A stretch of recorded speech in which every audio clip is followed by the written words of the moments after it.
Welcome to Everyone Loves Guitar, where we get to sit down and talk with interesting professional guitar players and related music industry experts. If you love playing guitar, stick around. You're in the right place.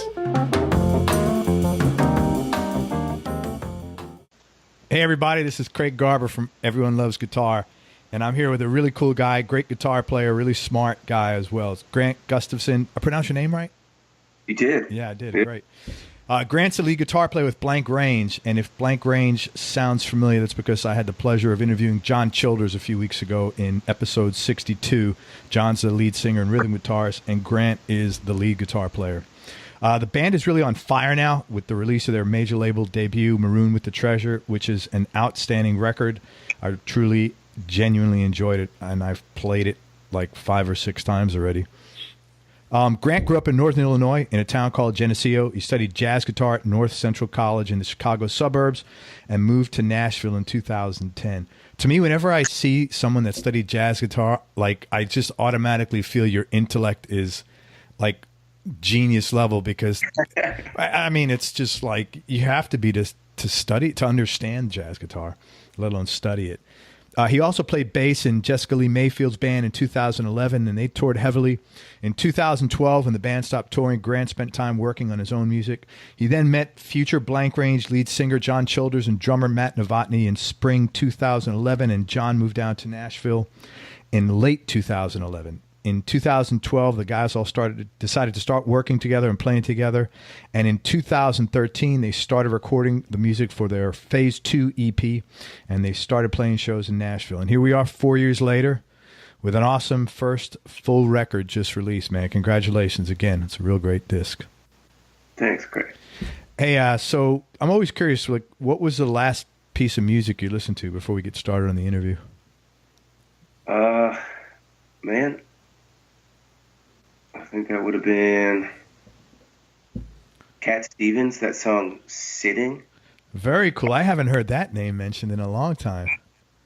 He, I don't know. I, have checked out some of the hippier side of things a little bit, but he put out a couple records kind of after Peace Train and all the famous hippie dudes. And that record, Catch Bull at 4. I don't know that one. It's I think it's like 72 or something. Recently got put on Spotify, and that first track on there is nuts, man. It's called Sitting? Called Sitting, yeah. I'll have to check it out. You know what? If you like his stuff, have you ever checked out any of Donovan's stuff? Yeah, I've listened to some of that. It's probably simpler, but it's, similar, acoustic guitar and stuff like that. Definitely. They're in the same realm.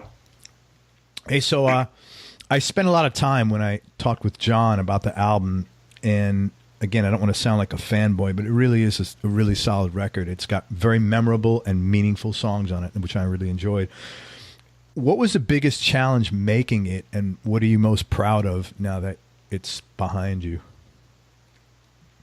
Honestly, it really wasn't that hard to make.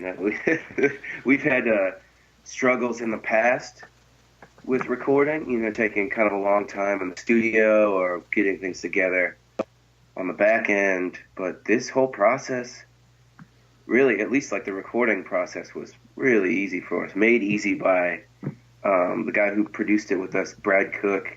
He was kind of a, in a way, quarterback. He helped organize a lot of that and was kind of the outside perspective.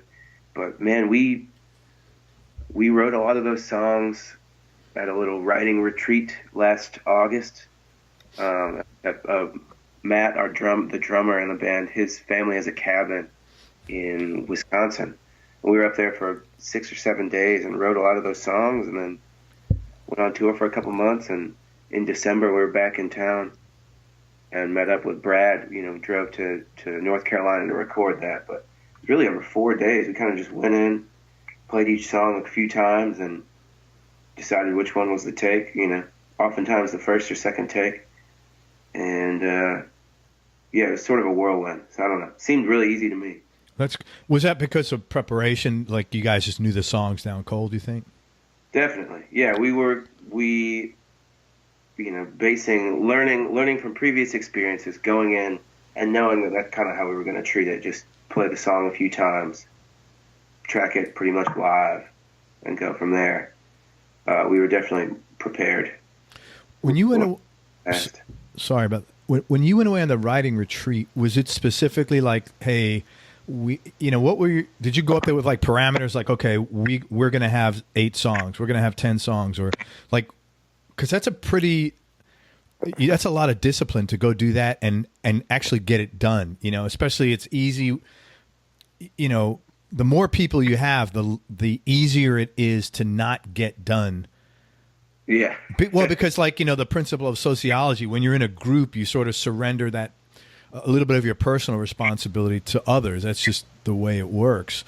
Did you go up there with the intention of we have to come out with this, or?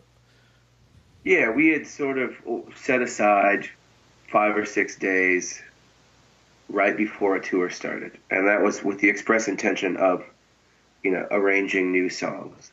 So John and I and Taylor, the bass player, we all write songs for the band, and we had kind of, had like acoustic versions of the songs that we were playing that summer, just as we were writing them. And right before that week, we kind of played a lot of them that we were excited about for each other. We kind of picked out, we picked out 15 or 16 songs, I think, that we planned on. Oh, wow. On arranging for the band, and went up there. And I think we got all of those done, if not even a couple more. We're not in our early 20s anymore, so I think some of that discipline has solidified a little bit, maybe over the years. But we did really well.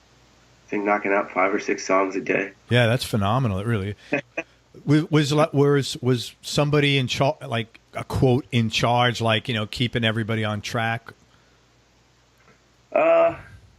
At that point, we all had each other's backs. Everybody was on. So everybody was in the same mission. That's really good. That's a no, seriously, that's a hard thing to do. It's not easy. And whether you're doing business stuff or it's usually you got to keep banging at it. And usually somebody's responsible for somebody's the dad. Yeah. This was a bit easier because at this cabin in Wisconsin, there's like no cell service. You're outside of small town. You're kind of just left with being in nature or focusing on what you went up there for. So that's key. No cell service, man. Seriously, because there's no none of this. There's no distraction. That's great. What are you most proud of about the record? I think in the past we had focused on, kind of just like lost perspective in such a way that, taking so long to record songs, this one just going in and doing it right away, it seemed like we really captured something. It felt like we meant it when we played the songs. Yeah. And it sounds like everything sounds very deliberate. Was kind of one of my questions I was going to ask you. Once the record was done and you got it done in the time frame you wanted to get it done, it sounds like as well. Like, what's the next sort of big push? Because I'm sure there was somewhat of a weight lifted off your shoulders in a positive way, not like a burden, but like, man, that's great. We accomplished this. What's the next sort of big project for you guys? We're already starting in on the second record. Have been for a while. We did the same thing actually. I guess that was in the first few days of August again this year. We were up in that cabin again. Awesome. And, writing some new songs. So we have, I think, 11 or 12 new ones, and we still have a few more that we're going to check out before we decide on what's going to be on the record. But already moving in that direction. That's awesome. So are you touring now to support the album? We'll be out in a few weeks. We're in Nashville for the next 2.5 or 3 weeks, but then we're out with Jessica Lee Mayfield in October and November, and then playing some shows with Tyler Childers. Okay. In November and December. Man, I hope you guys come down here. I know John said last time you were here, you're like sleeping in Ybor City with chickens or something like that. Yeah. We were putting it, man. That was great. Okay, so when you're on tour, are you going to like test out? You start playing some of the newer songs for the next record.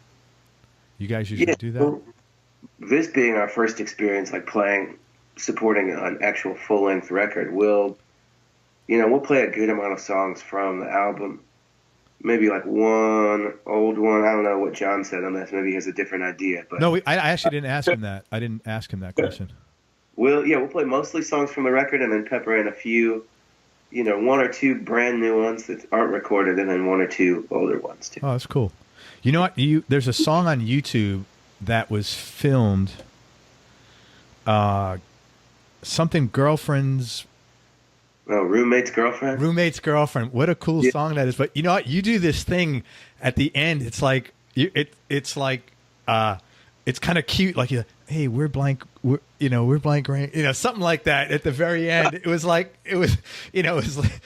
like little boy, like, hey, we're blank. It was like it was a great song, and the freaking video on that is awesome. But it was really funny at the end. It was like, hey, don't forget us. We're blank rain. Something like that. It was really cool. I like that. Oh man. Do you write most of the melodies, or how does that work? Or does it differ? Usually how we do it is one person, if that's myself or John or Taylor, our bass player, will kind of write the chord progression and lyrics and the vocal melody. All of this is still open to adjustments if people express opinions on them. But usually somebody will write like the bare bones structure of a song. And then we'll bring it into the band, and everybody kind of, we talk about vibe and groove and like kind of what we're going for. What sort of world you want to build with that, and everybody, sort of builds parts off of that, I guess. So it's more of like a collaborative. Definitely, yeah. I'm definitely not writing all of the melodies.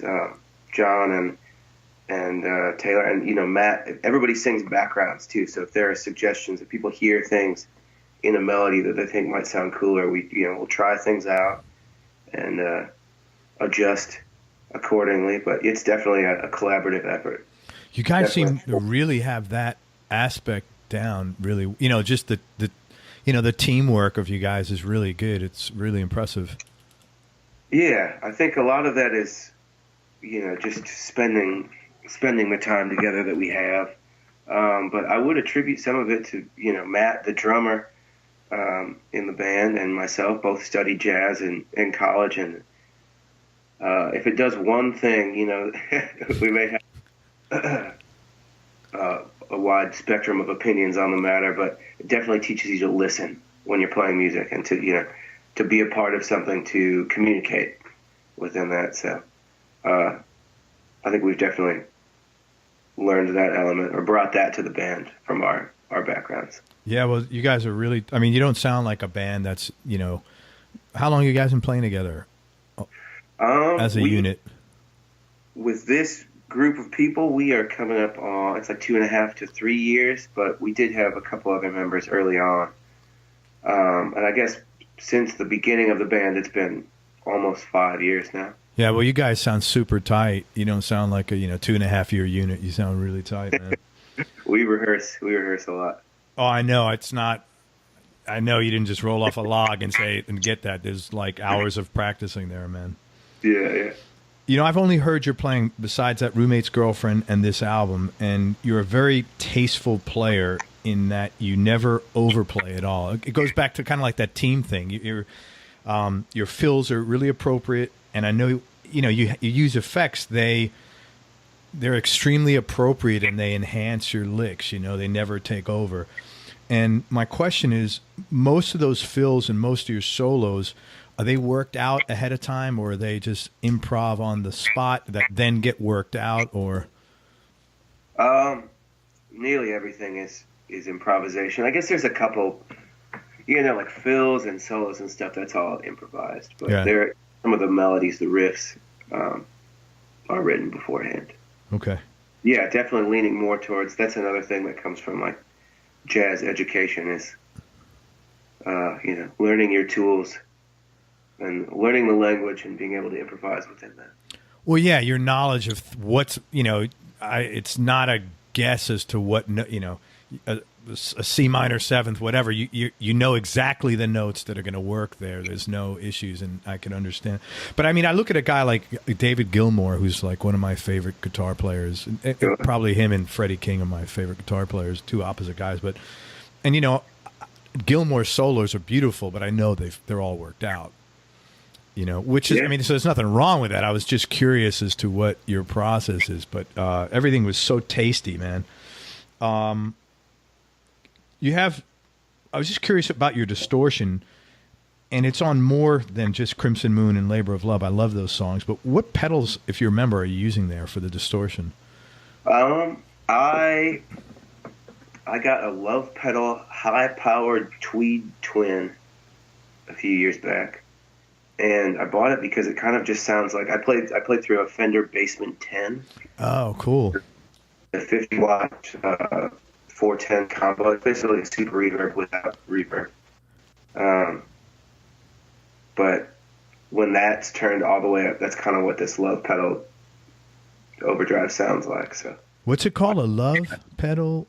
Love pedal is the brand. It's just all one word. Yeah. And it's called the high-powered Tweed Twin, I think. It sounds really good. Yeah, they're great, man. Really smooth and natural sounding.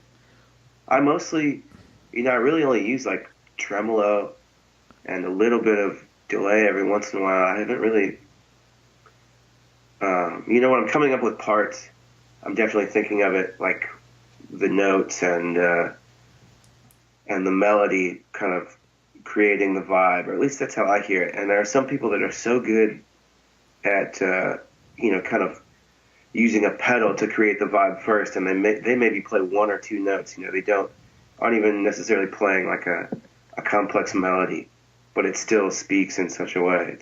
It's wild, but I think I kind of naturally come at it from a different angle. So that's maybe why I think I don't use a lot of effects, because I'm melody first and then.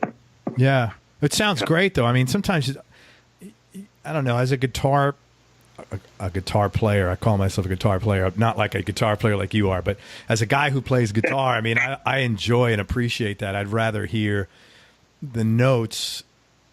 I want to hear good notes. I want to hear good music. I don't, the effects sometimes mask it. Not, that's why I thought your playing was real tasty, because you're not using tons of stuff, and it sounds it's just exactly right for what it should be, man. Right. And then you had the tremolo on Labor of Love too. I thought so. What was that, a pedal, or is that is that a tremolo setting on your amp? Yeah, I have one of those Electro Harmonics Pulsar tremolo pedals.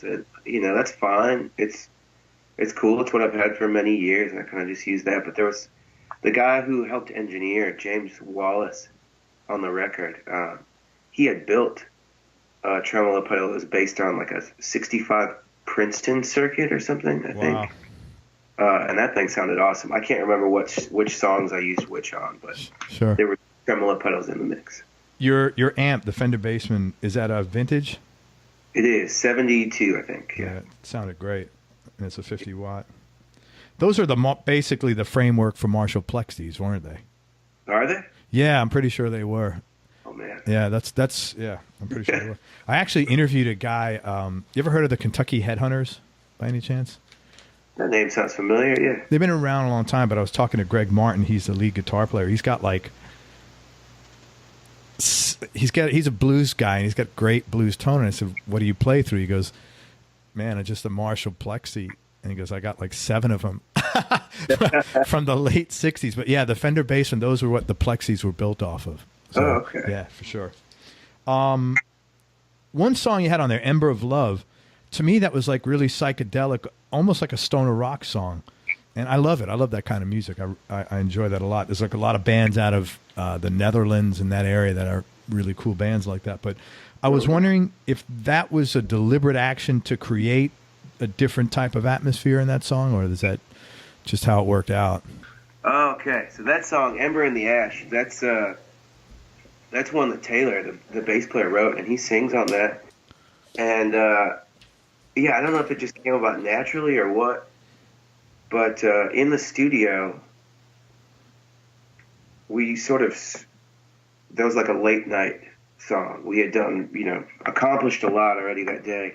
and pulled that one out. We were kind of just playing around. Everybody was pretty wiped out and kind of just in this, dreamy headspace. And I think I was playing bass on that, and we were trying to just find the right groove. Like, we'd been playing it, when we wrote it, we were playing it a good bit faster.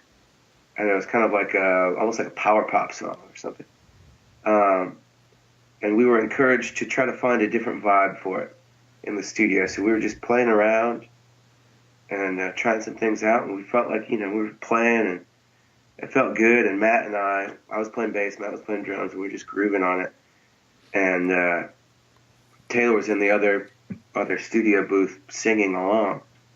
And we were just running it down a couple times, and all of a sudden Brad Cook came in and he's like, "We got it." we didn't even know. You didn't even know. That was must have been a relief at that point after a long day. It was wild. Yeah, it was like, I feel like we really tapped into something different there. Yeah. As you're saying, it definitely sounds different, and we approached it in a different way. It was really interesting. It really was. I mean, you could almost, do a whole thing on, a whole album on the fact that you have that dimension to you, that you guys, it was really totally different. I really grew on that song, man. We hope to explore vibe in that way a bit more on this next record. Really trying out. Sorry. No worries, man. Instead of just insisting on tracking everything live, really starting to think about the song and how to treat it a little bit more and finding that balance. We still capture live performances, but are able to build a world around the songs a little bit more. Yeah, that's what you did in that one, is you built a world around that song for sure. Well, man, when the next album comes out, you come on the show, promote the hell out of it. Yeah, right on. Hey, Geneseo, Illinois. That a small town where you're from? Very much so. Yeah, it's like 6,500 people, and I grew up outside of that town. Oh, wow. Country. That's like cornfield. Wow. So what was your childhood like? I spent a lot of time outside. Played a lot of baseball. But it was great. I'm the oldest of 4 kids, so I had 3 siblings. And it was a good time. I appreciated it. I got out really fast after I graduated high school and immediately moved to Chicago. And then after graduating from college, I immediately moved to Nashville, so I haven't really been back since. Go back and see family, but it's definitely a small town. What was the Oh, go ahead, sorry. No, you go ahead, sorry. I can romanticize that now, I think, but when I was in high school, I was pretty ready to get out. Yeah, I'm sure.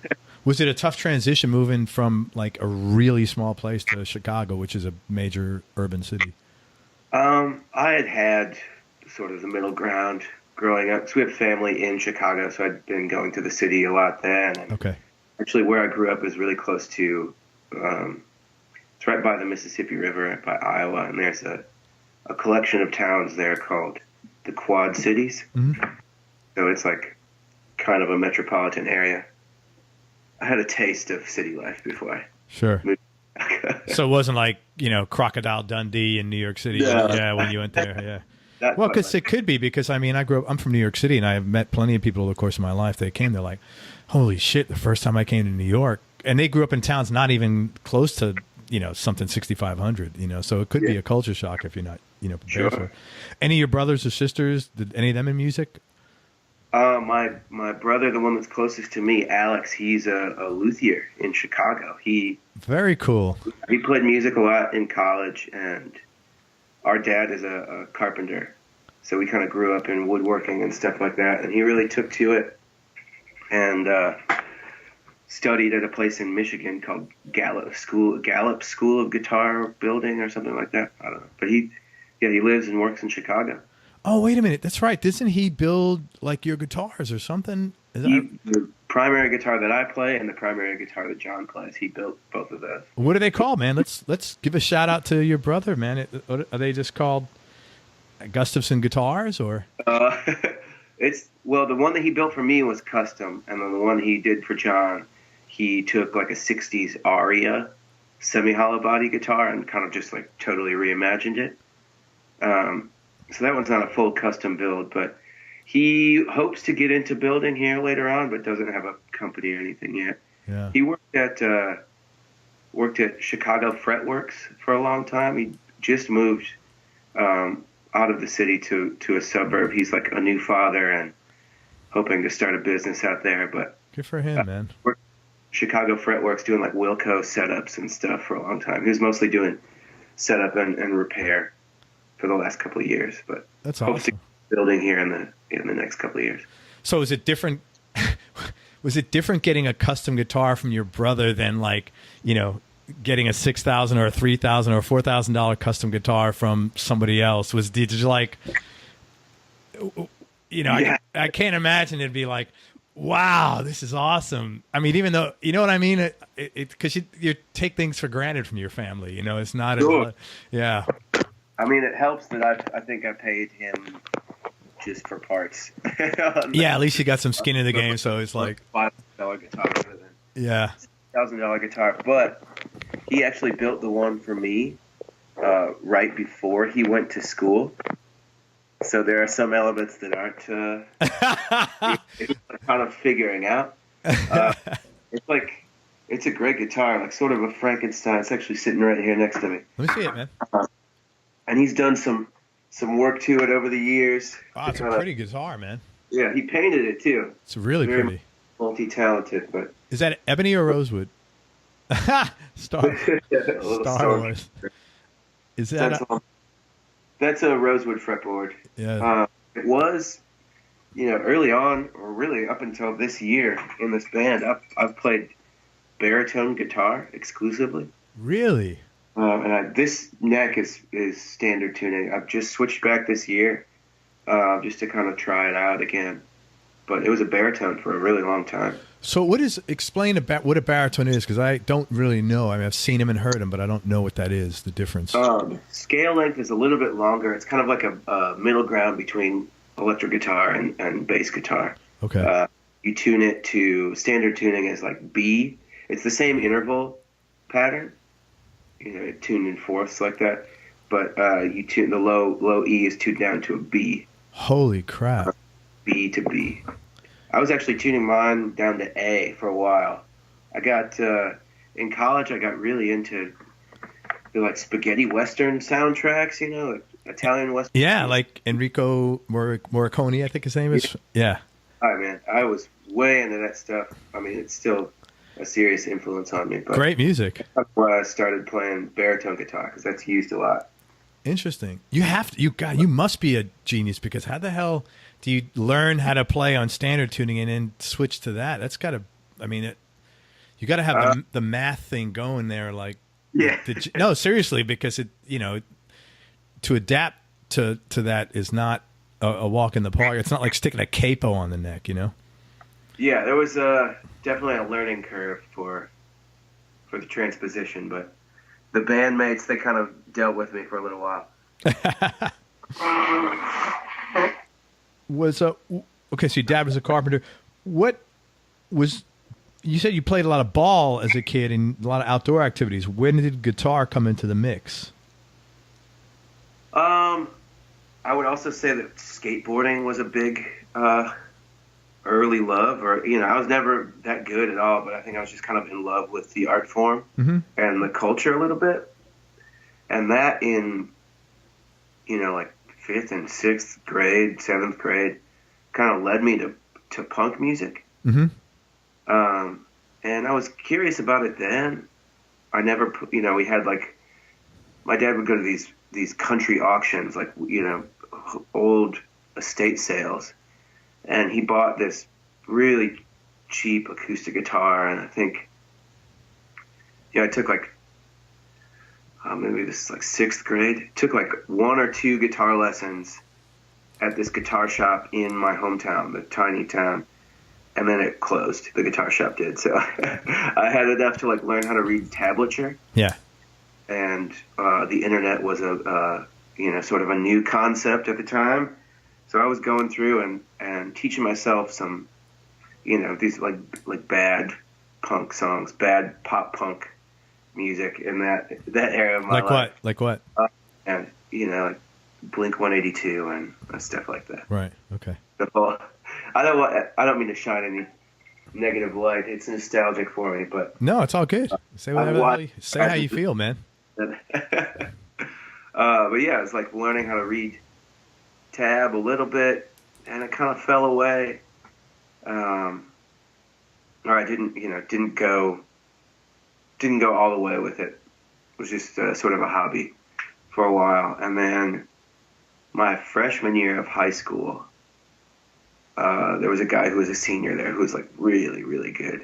Maybe my sophomore year. He was really good and was teaching lessons to a few kids in town. And I took a few lessons with him, and he kind of showed me the basics. And he was like, "Where do you want to go with this? Like, what type of music do you like?" And I don't know why. I'd like never listened to it or listened to anything formally called the blues before. But I said, "I'm curious about the blues. I don't know anything about it." And so he said, "Go buy a Stevie Ray Vaughan record." So I went, to the CD store or something and bought Texas Flood, and that was kind of a turning point. I've moved, spent some time with like virtuoso players for a while, and then kind of got more into songs. But yeah, that was, sort of a turning point. I took it very seriously after that. I was practicing a lot. Well, you must have to go to college. I mean, you studied jazz in school. That's in a tough place, in a real college. It's not. It's not like you studied at the local community college in Geneseo. For nothing against Geneseo, of course, but you went in Chicago to study jazz. You're serious shit. Yeah. That you still show up there and take the first lesson or two with your teacher, and you find like the huge gaps in your playing that you didn't know existed. Yeah. I was lucky to have a very open-minded, excellent teacher. Yeah. His name's John McLean, if you ever get a chance to see him. John McLean? He lives in Chicago, but often plays with Kurt Elling, who's a jazz singer. And he's pretty nuts, man. John McLean. Yeah. How would you classify, and I don't even know if you want to do this, and if you don't, it's totally cool. How would you classify Blank Range? How I've always wanted it to be interpreted. There's like rock and roll with depth. It's like it's immediately accessible, but it's something that you can, lyrically or musically, it's something that you could dig into a little bit. So hopefully it comes across like that. No, the lyrics are phenomenal. Yeah, I mean, it's like, because I think when I bought the CD and it said like indie or alternative, and I really wouldn't consider you guys what I consider indie or alternative. I thought it was, but you're not mainstream rock, and you don't play, oddly enough, that you had that blues. You're not like a pentatonic exclusive, that's not your thing either. You're a very diverse, I think it's rock and roll is the only thing to classify it as. You can't really pigeonhole you guys. Your lyrics are great though. That is a freaking fact.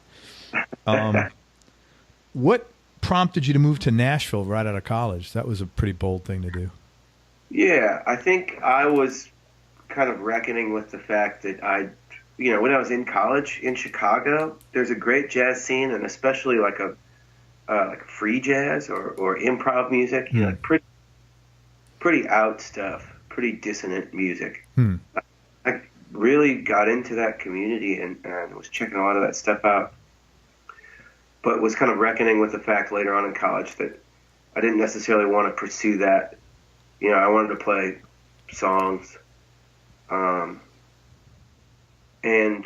to be honest, I was still a little, I was living in the suburbs in college. And I was kind of overwhelmed by the idea of living in the city. Yeah, I can understand that. But looking back now, I feel like it would have been fine. But something about it then was still a little too big for me maybe. And Nashville was close, and I actually, applied to go to a school down here. So I'd been down to visit a couple times, but yeah, it was kind of just like a guess, like most of big decisions are in my life. Kind of just like made a guess and then went with it, and made the best of it that I could. So it's a gut feel. Yeah, I guess. Yeah. Good. Yeah, I wouldn't say it's a guess. It's gut feel, man. That's which is, tends to usually lead you in the right place. That sounds better. Yeah. I like that. Yeah, let's gut feel. Well, I'm glad you did that, man, because everything's worked out for you. Yeah. Who are the biggest influences on you guitar-wise? Bill Frisell. Jazz guy. Really into him in college, and what he's done to not be so. He in the same way is still like, at least it seems to me, immediately accessible. Whereas some jazz guys are really cerebral, and you have to like take apart the math to really understand what they're getting at. Bill Frisell is like a feel guy. He still seems to be a feel guy, and has really developed his own language in the field. But you know what? It's interesting you say that because that's my struggle, why I've never been able to get into jazz, because I think intellectually I could process it, but I don't want to. When I listen to music, I want to feel. I listen to music to shut down, to like relax and just, let all the shit run out of me that might be in there. Yeah. And that's why I've always struggled with jazz, because I feel like I've got to work too hard to get it. So, I mean, cut you off, but that was I think that was a very, very concise and, on target comment. So I'm sorry, Bill Frisell, who else? Really, I appreciate melody and one's ability to achieve catharsis. Mm-hmm. Yeah. If I were to outline two people that really embody that, it's like George Harrison's sense of melody will live with me forever. That'll live on forever. It's amazing. Yeah, very good. Neil Young's ability to really, kind of like just embody the release, like you're talking about. Yeah. Really let go. Yeah. Or give, however you want to look at it. Really like achieve catharsis. That's something I aspire to and appreciate. Yeah. Yeah, I'd say that's a good. So you got some really interesting, good influences. Yeah. Do you have a favorite record? A favorite album, and then a favorite song? A lot. Oh man, I'm always on the search, so I feel like all I can give you is like what my favorite thing could be at the moment. Fair enough. And I don't even know if I'd have to like my favorite thing right now would maybe be Daniel Romano's album Modern Pressure. He's a guy that, a contemporary that I'm really into, or like the new War on Drugs album. Both of those things are two albums I've been listening to a lot lately, and feel like I can really dig into, But all-time classics, I mean, I'm way into like Bob Dylan and a couple Fleetwood Mac records from the mid-'70s, Leonard Cohen. I get into a lot of... but I've spent time exploring, like, all the 60s and 70s, like, rock and roll genres, too. It's hard to say. It's funny because the very first time I listened to the album, I said... And I was thinking... I prepped for my interview with John, and I said, man, I want to ask him if they were influenced by Bob Dylan, but I don't want to be insulting. Because some people are like, oh, Bob Dylan. So when he in our conversation, he said, yeah, we're really influenced by Dylan. I was like, holy shit. I said, I was going to ask you that because it's like a strong imprint on there, except you guys can all sing with a melody, but there's I don't know if we're, far and away better singers by any means, but then Bob Dylan, yeah, I would say yes. I mean, for whatever that's worth, that and $3 will get you on the subway. But I'm saying, yeah, that's what I thought. We've spent a lot of time with Bob Dylan records over the years, for sure. Yeah, man, you can hear that. Hey, let's ask you some personal stuff. Are you you outgoing or shy by nature? Probably more on the shy side, introverted side. Oh yeah. Do you feel like a lot of guys, musicians I speak to that are shy, it's like when they get on stage, it's almost like an alter ego. It's an opportunity for them to sort of like, Superman. You take off the thing and you disrobe and you get to do this other thing and then go back to your shy side. Well, no, seriously, and it's like you're not conscious of it. You get to do your thing and then go back to your who you are. Sure. I'd say when I was younger, I was shy, but as I've grown older, it's turned more into introspection. That's good. No, introspection is good. It's a blessing and a curse, though, because I was pretty introspective. And as I've gotten older, I learned that, for me anyway, being too introspective is not good because you're too demanding. Like you analyze and look at everything, and sometimes there's no reason, and it's okay to be you. That's which is, that's been my journey anyway, and I'm still introspective and I still think and I try to be the best person I could be. And sometimes I'll look back, especially when I make mistakes, I always look back and say what prompted me to do that so I don't hopefully make the mistake again. But yeah, I found that it was like a blessing and a curse for a while when I was younger. So your mileage may vary, your journey may vary. So yeah. If you weren't doing what you're doing now, what do you think you'd be doing instead? Oh man, that's a tough question. I really like reading a lot, and creative writing to a certain extent, but I don't know if that's. I think when asked this question before, I think I said like forest ranger or something. Astronaut. Really? Yeah. Well, forest ranger is cool. Yeah, something like that. Who's the most important person in your life? I have a variety of important people. I should say my fiance Courtney. There you go. My life partner. She's there's so much to that, but an excellent companion and a source of challenge in the best connotation of the word, a source of challenging each other to progress and grow and be better people. Yeah, and congratulations, Grant just got engaged. So you know what, that is probably the thing that I've enjoyed most about my relationship with my wife. She's been a catalyst for me to be a better person in a lot of different areas, and I think I've done the same for her. And I think for us anyway, that has really been a very strong part of keeping the fire going. Yeah. The passion, the enthusiasm and the energy, just for this thing we have. It's like, we've always got each other's back, but we've always pushed each other. When you're a strong personality, I know my wife and I are both strong. I don't get down a lot, but when I do, I need someone to like give me a kick in the ass. In like you said, in the best way possible, and so what you said, that's been really important to me over the long term. You have any hobbies or interests outside of music? Some of those already outlined. I try to keep busy, and really in the last couple of years, it's been striving to sort of keep learning. I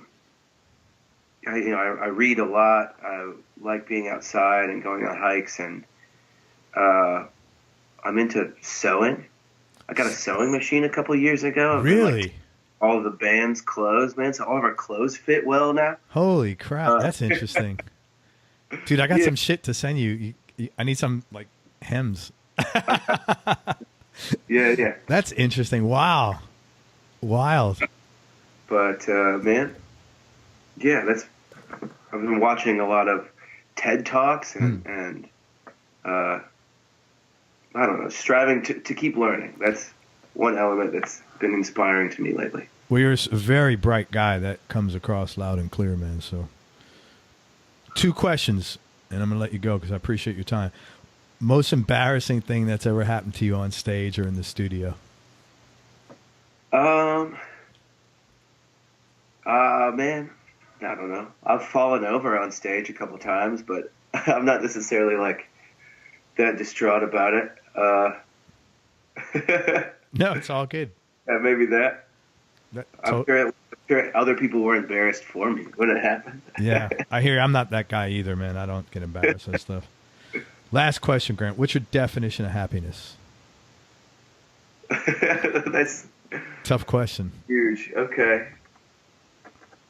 I think it seems in my meager years, I've been happiest, and find other people happy when there is this ability to accept oneself and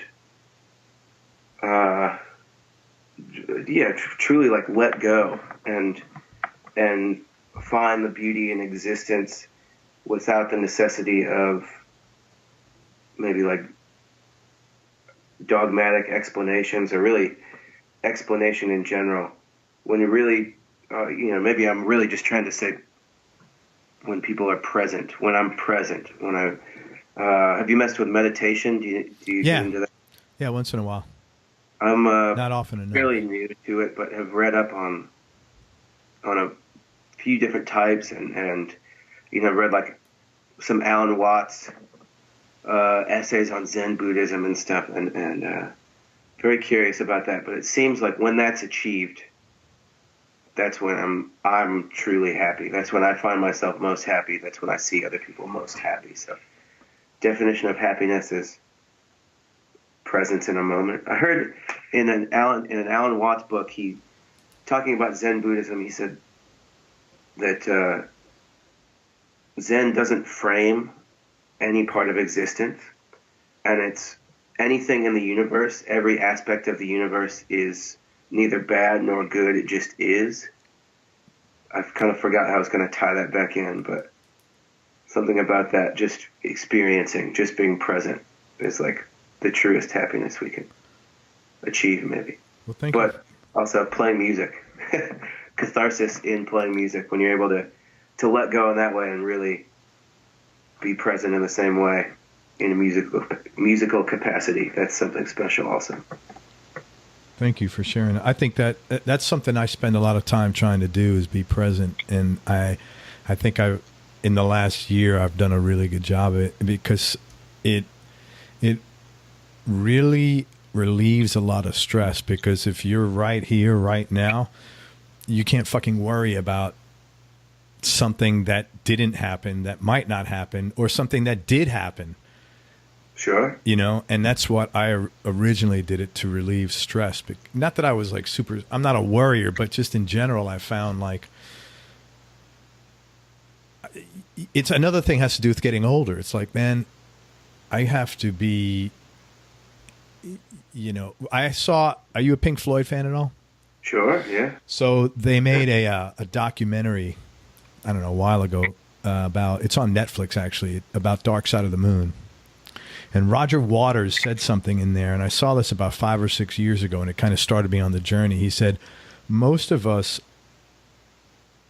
we live our life in preparation for something. You're preparing to do this, and you sort of feel like when you achieve this thing that you're preparing to do, then you'll be. And he said, it's really unfortunate because that's not how life works. Life starts at dot, and that's it. And there's no fucking dress rehearsal. There's no trial period. That's it. And when I heard that, it was really eye-opening.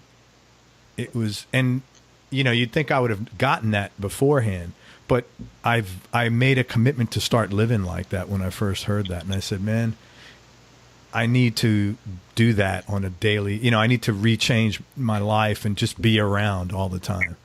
So I really understand what you're talking about, because it is a super important thing. So, absolutely. Man, I've really enjoyed talking to you. You're a super intelligent guy. You're a very nice guy. You're a great musician, and I really thank you for your time and all your cool answers and your candor. And thank you for being present. And listen, I wish you best of luck on the album. Again, the name of the album is Marooned with the Treasure. Everybody check it out. Blank Range. I think I got the album on Amazon, but I know they have it on iTunes. I'm sure it's streaming. And go to their webpage. I think it's, what is it, Blank Range Music? Blank Range Music. Yeah. Go to blankrangemusic.com. Send them money. Go see them at their shows.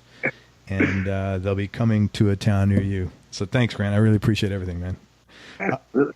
Everybody, thanks for listening. I really enjoyed my time with Grant Gustafson. I hope you did as well.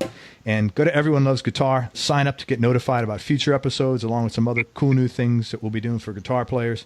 Now, be nice, be present, go play your guitar, and have some fun. Till next time, I'm out, everybody. Thanks again, Grant. Appreciate it. We hope you enjoyed this show. If you did, subscribe to the Everyone Loves Guitar podcast, and you can do this online at everyonelovesguitar.com or on iTunes. And if you like the show, please leave us a 5-star positive review. The more 5-star reviews we get, the higher our show ranks, and higher rankings mean we get to continue speaking with cool, interesting guests on our show. We'll see you on the next episode, and until then, keep playing your guitar and have fun making music.